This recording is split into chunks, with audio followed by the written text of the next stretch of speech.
அன்பு தோழமைகளுக்கு வணக்கம். ஒரு குட்டி கதை பார்க்கலாங்களா? ஒரு ஏழை விவசாயி என்ன பண்ணியிருக்காரு, அவருடைய வயலில் சுரங்கம் இருக்கிறதுன்னு நினச்சிட்டு கேள்விப்பட்டு அவரோட வயலை ஃபுல்லாக தோன்றுறாங்க. தினமும் வர்றது வயலில் தோண்டி இங்கே சுரங்கம் இருக்கா அங்கே சுரங்கம் இருக்கான்னு சொல்லி பார்க்குறது. இப்படியே பண்ணிவிட்டு ரொம்ப டயர்டாகி வேண்டாம் இதில் இல்லைன்னு சொல்லிட்டு அந்த இடத்த வித்துடுறாரு.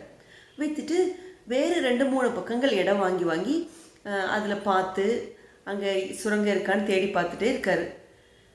இந்த முதல்ல ஒரு இடத்த தோண்டினார் இல்லைங்களா வயலை, அதை ஒருத்தருக்கு வித்துட்டார்ல, அவர் என்ன பண்ணியிருக்காரு, அவர் தோண்டி விட்ட இடத்துலேருந்து அவர் என்ன பண்ணியிருக்கார், தோண்ட முயற்சி பண்ணியிருக்கார். ஒரு 2-3 நாள்லேயே பார்த்திங்கன்னா ஒரு அதிர்ச்சி அவருக்கு, சுரங்கம் தெரிய ஆரம்பிச்சிருக்கு.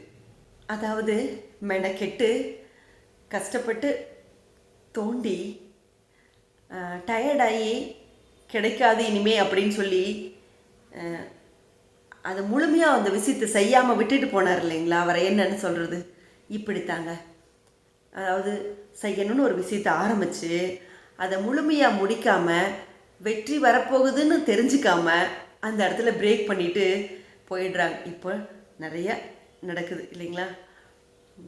முயற்சி அப்படிங்கிறது முழுமையாக பண்ணணும், பாதியில் விட்டுட்டு போனால் லக் அப்படிங்கிறது நமக்கு இல்லைன்னு சொல்கிறதா, இல்லை நம்ம முயற்சியை முழுமையாக பண்ணலைன்னு சொல்கிறதா, இதில் எது உண்மை நீங்களே பாருங்கள். முயற்சி அவர் இன்னும் கொஞ்ச நாள் தொடர்ந்து செஞ்சுருந்தா சுரங்கம் அவருக்கு கிடச்சிருக்குமா? அதுதான்.